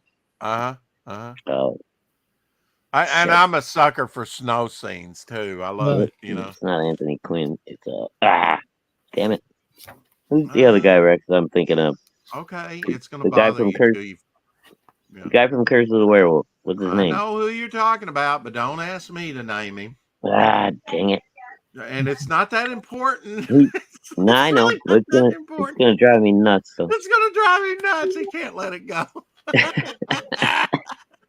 Now look at that. That's kind of daring. Dude, like 45 minutes from now, I'll be looking at Mama Hawk and I'll be like, guys, look, that's his name. That's kind of daring, Shadowhawk. Look at that one page on the right where they leave it just blank. Oh, that? Yeah, I know it's in a snow scene, but now they kind of lose me. Because he's fighting a dinosaur here, and then this thing is there. This is a gallery. Gallery. Okay, yeah, all right. I don't think it's gallery. A story, right? Right. Yeah, I don't think it's a sequential. Yeah, I was wondering if it was a gallery or not. Okay. It's a gallery. Oh, that's pretty cool. I like that. He's just like pushing the two trees apart, or grabbing onto them to go through, or something. Wait, you see one of them is breaking already. I saw John Buscema do that with what was it? It was a character that he didn't normally draw. He had great foreshortening. Well, that was a good deal book. That was a good deal book. See that? See what I did? That was a good deal book. No, that was a good book deal. No, that was a good deal on that book. I think. Yeah. So.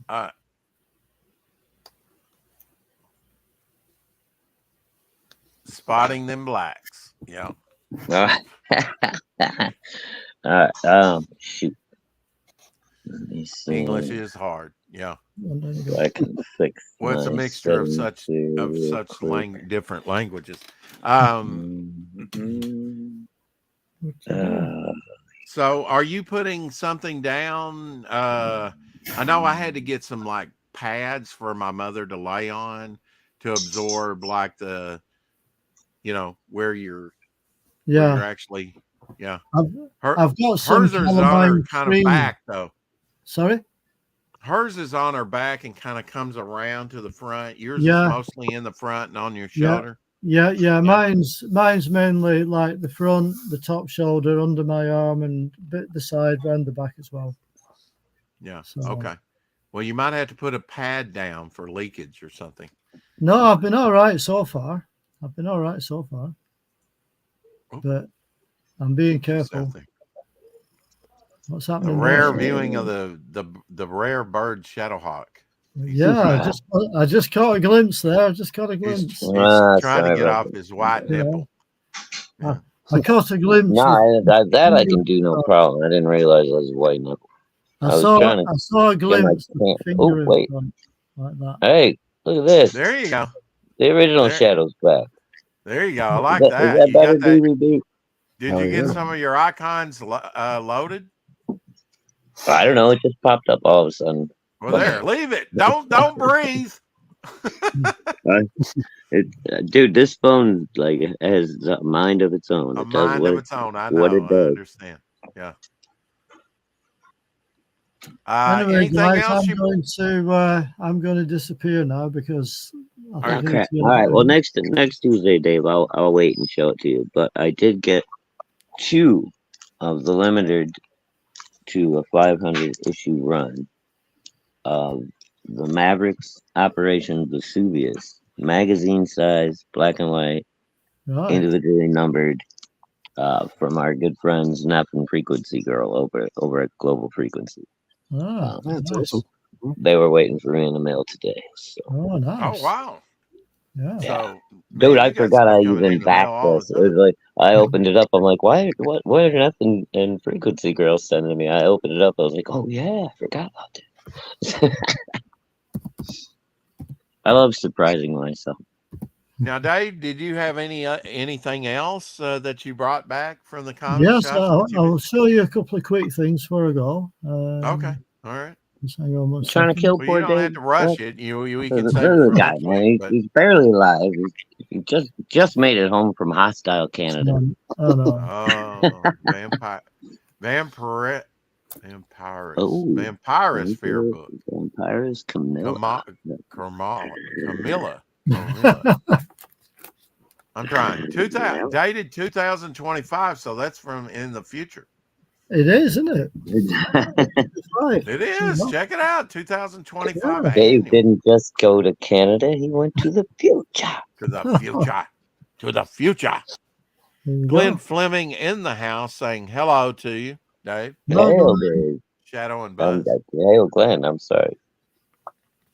Good to see you, sir. You're up late. That looks like a thick little thing. Yeah. Oh, damn, dude. Yeah, look at that. That's a big old cover gallery on the back, too. Was it about 30 or so, maybe? 24? Yeah, is that true, Dave? Did you get the SJW Cooties? 18 Canada? Anyway. Hang on, did I get what? The SJW Cooties in Canada.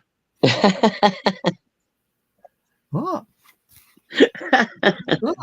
Did you get the Cooties? The Socialist Justice Warrior Cooties in Canada. Never saw it. Okay, damn. American Discord, Shelby Robertson in the house. Flat Earth confirmed it's 2025 past the ice wall. Yeah. Boy, Shelby. Yeah, but he didn't go to Antarctica, Shelby. No, I was on a glacier though in the Rocky Mountains. You didn't encounter one of those creatures, did you? Like we just saw. I didn't see one. Okay, all right. How did your significant other? How did she enjoy the trip?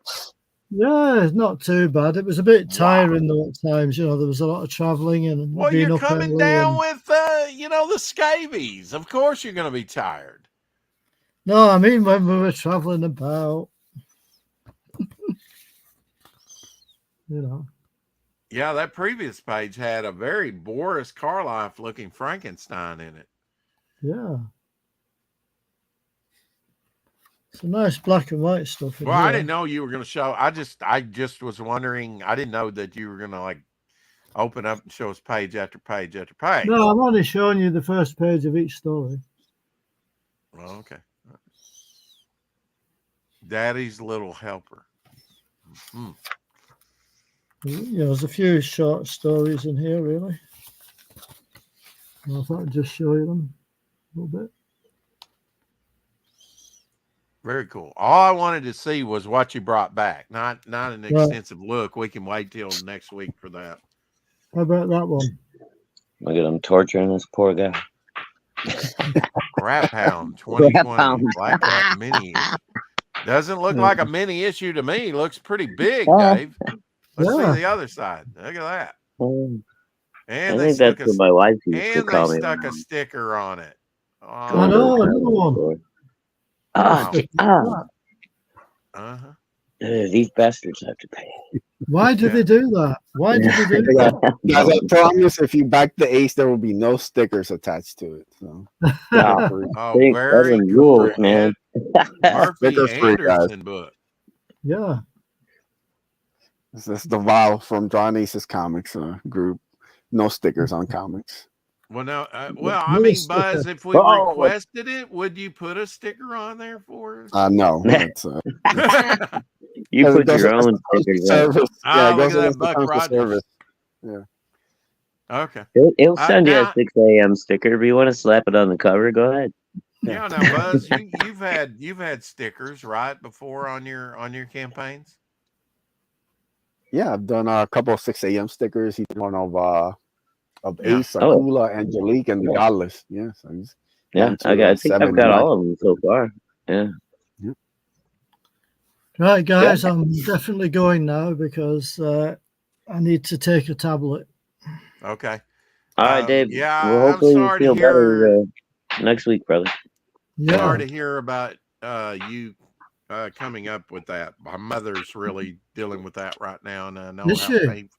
Is she? Yeah, it's been pretty bad for her. What's it been, about 4 or 5 months now? Your mom popped up on her? No. It's been about a month and a little over a month and a half. Is that all? 2 really? months. No, it seems like, well, we stream every day, so it seems like. Believe me, it's been about a month and a half. She's been screaming about it for a while, but not that long. Not that long.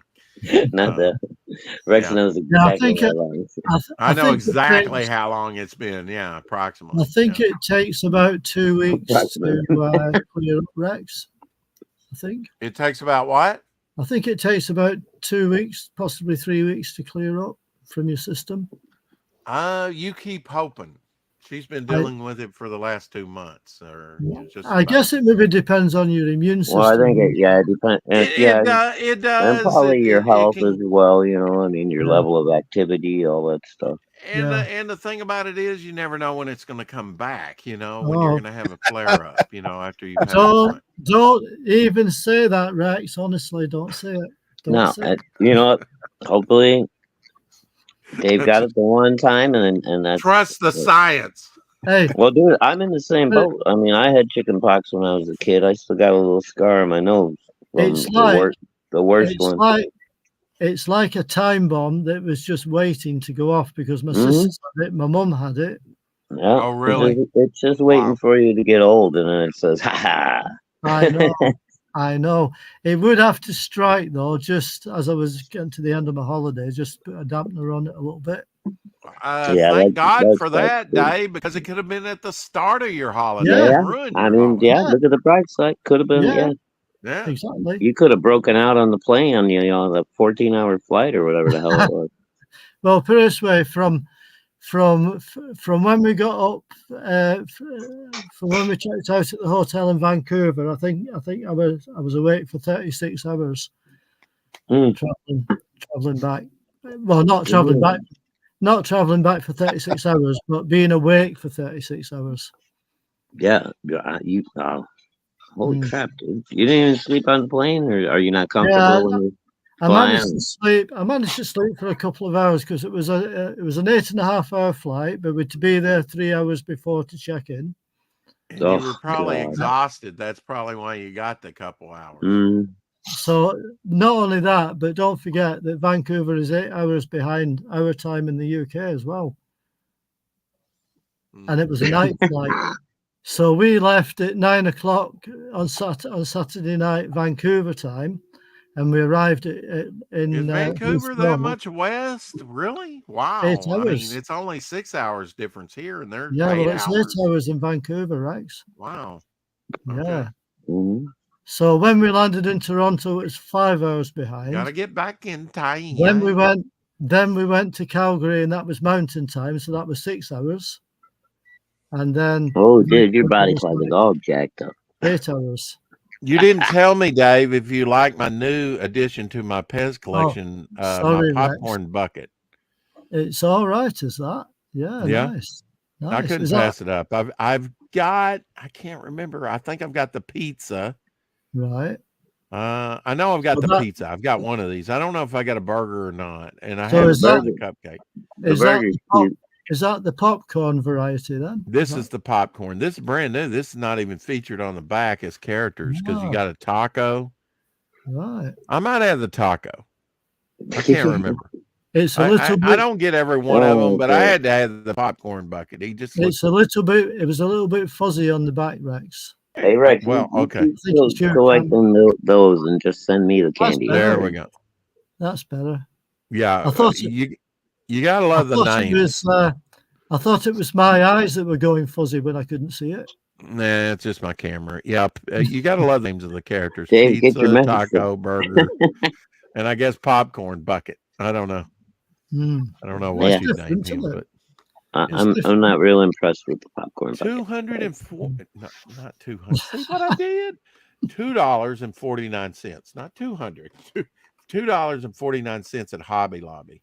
Right. But where else are you going to find that? Shelby, that's a whole nother world. Well, Dave, thank you and Maya for coming on once again. Appreciate That's all right, Rex. Hope you get feeling better. Keep us updated. Yes, I'm going to the. I was going to say I'm going to go see the doctors tomorrow and get an update on it. Okay. All right, awesome, dude. Well, it's great to have you back, Dave. I'm glad you made it home safe, even though if you're not quite sound, but you'll get there, bro. Well, I mean, I sent Shadow a couple of photos while I was away, Rex. So as you could see places I was at. Okay. Yeah, all right, we'll feature that. Dave, the Fourth Doctor next week, okay?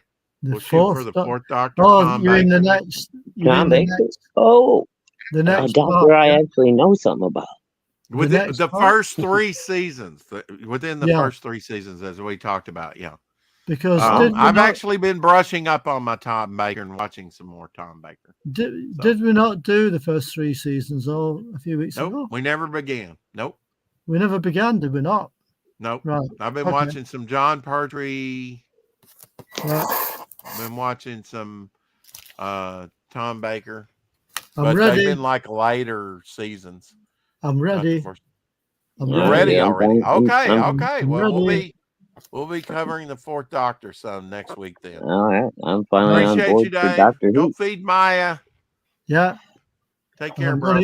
And I'm going to get some sleep. So say bye to Edwin, Rex, and Shadow, and everybody else that's been listening. Okay. I think Edwin's still here. He's just hiding behind his icon like a little. Get off Dave's ankle. He'll feed you in a minute. It's all right. She's already abandoned me. I think she's already gone downstairs and waiting at the dish. Yeah, she's waiting on her food. No, I finally got it, Shelby. Yeah, no, that's not. No, it's not. It might be. It might be. I don't know. It's an Austrian cup. Right. I'll see you all next week. Yeah, brother. Take it easy. Hail, Dave. See you, Dave. We'll see you next week, brother. Nope. If the shingles doesn't eat him. He won't eat it. He hates everything. He hates it. Hey, Mikey. Hey, Mikey. You ever heard that old joke? Would he get a 90-year-old lady for her birthday? Oh, hell. Mikey. Do I need to he'll eat anything. Oh, my God. Yeah, well, maybe. That was clean.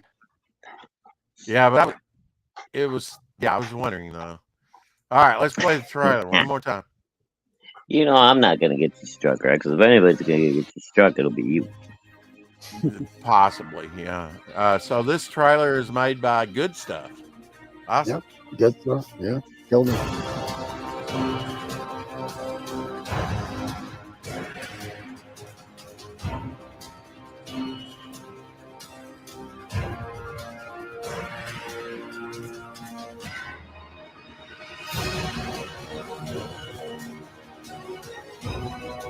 Yeah, the Good Stuff is the good people move. Awesome.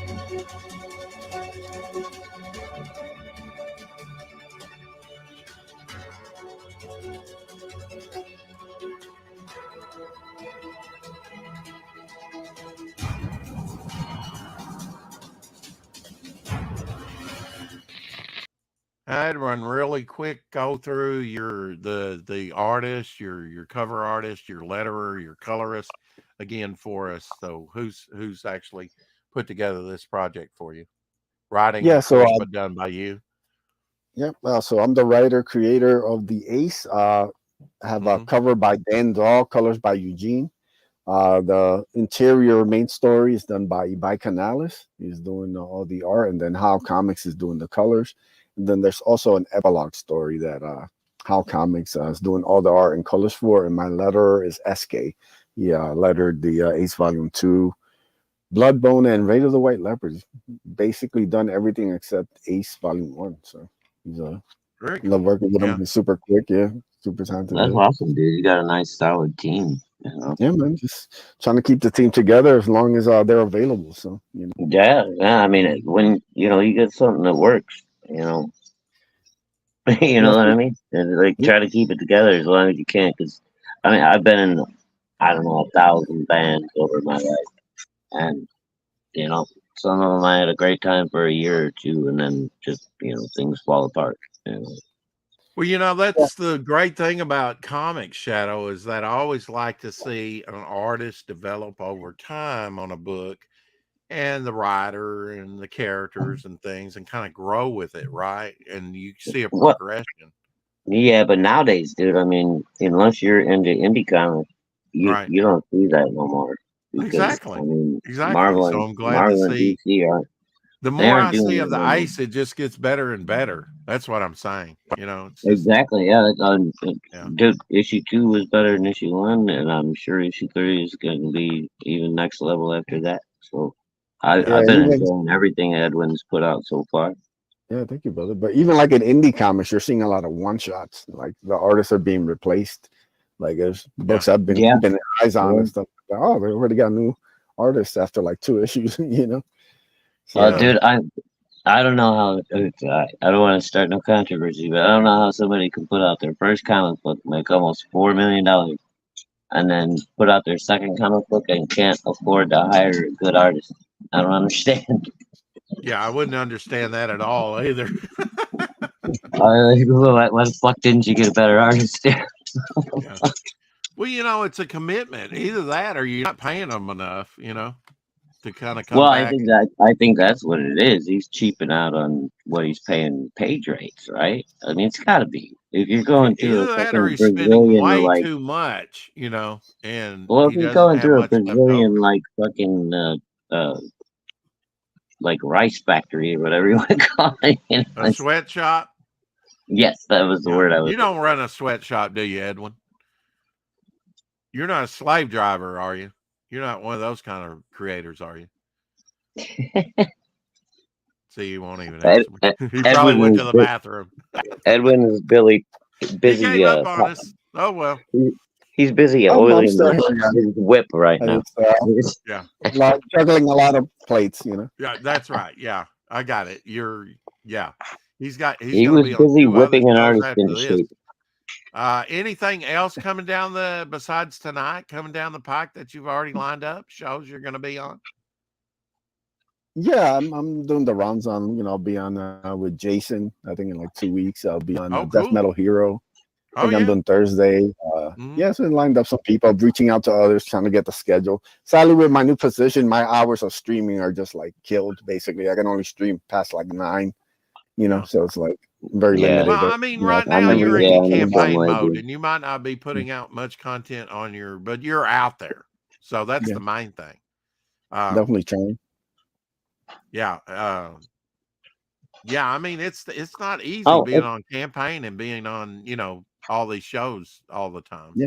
So especially if you work like a full-time job, you're like working 6 days a week and stuff. So now I did want to ask you about your new position. You think it's going to work out for you? I know you just started it, but pretty exciting for you. More money.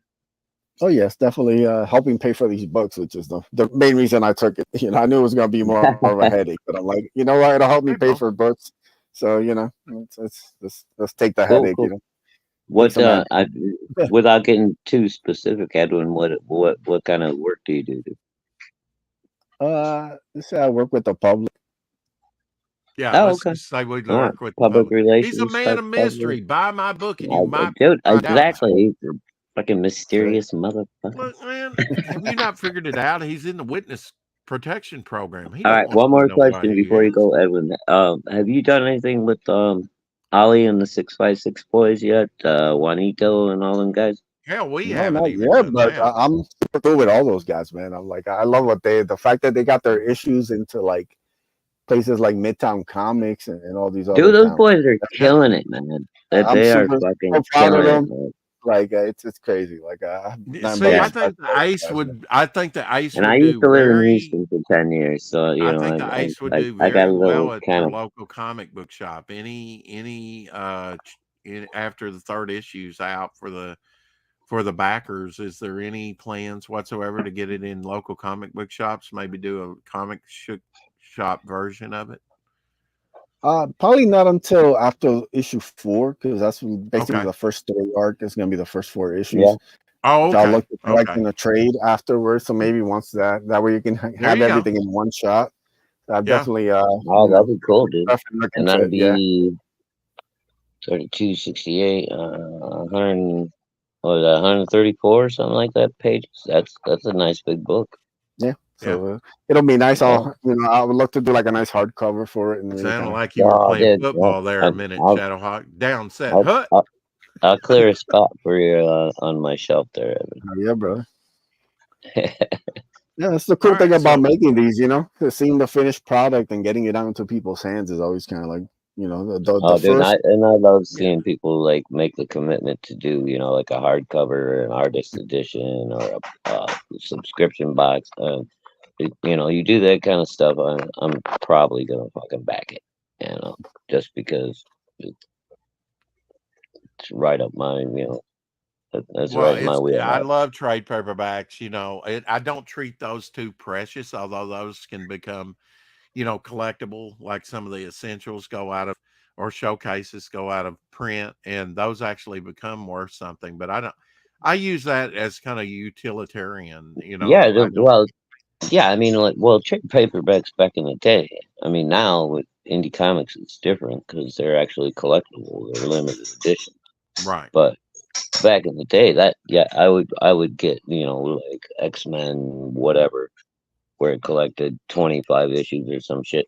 And that way I didn't have to worry about ever cracking open my copies again. Exactly. Yeah, exactly. So I kind of like that type. I could read the story anytime I want to without screwing up my original books, Right. Yeah. I don't really take the value of, my trades or stuff like that. And I just like, those are the ones I like to hands-on read. Dude, I was actually surprised to see that, like, some, like, of the old trades, like the original graphic novels and stuff like that from back in the day, they've actually gained some value. Oh, definitely. Yeah. If you enjoy it, somebody else will. Now, let me show you what I've been working on. Of course, this was the first character sketch, concept drawing for this character of Zeitgeist. He's going to be an interesting villain.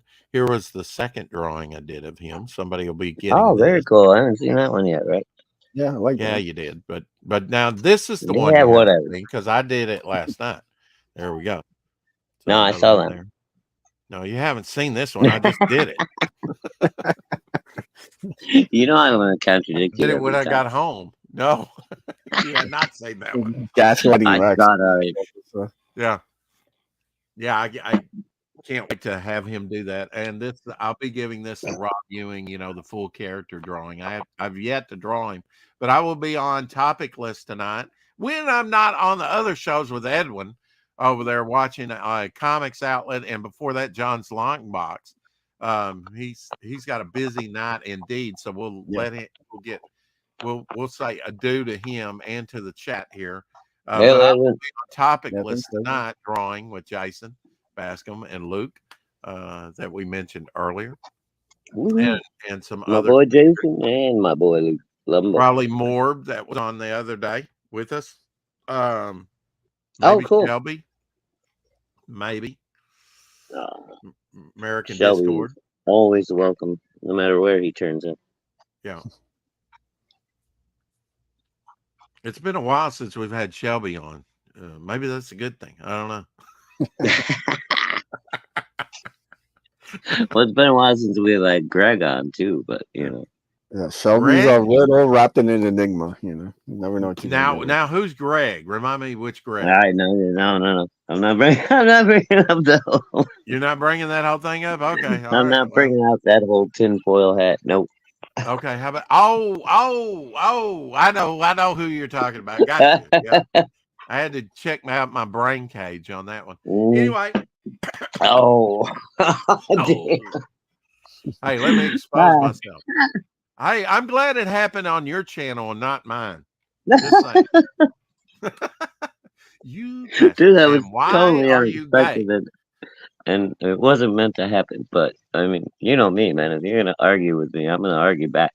Edwin, can I get you to say the thing? You know the thing. What thing? Okay. How we close out every show. He has no clue. All right. I usually say, I don't usually make it to the shows. I told you, I usually watch the start, but yeah. I got you. Anyway, I'll say it. Okay. Keep collecting and start with Edwin Ace 3. Ace get 3. Get the 1, 2, and 3 bundle. Don't treat yourself absolutely. right. I plan on catching up and doing 1, 2, and 3 because it's really heating up here. If you missed it so far, you're missing out. Get in there. There you go. And over on Indiegogo, let me drop before we get out here. Let me drop the in the chat one more time the link to Ace 3. Edwin's putting a lot of work into this. Go check it out if it's for you. You're gonna drop the Colonel Clink. I dropped it. The Colonel Clink right there. It's right there. All right.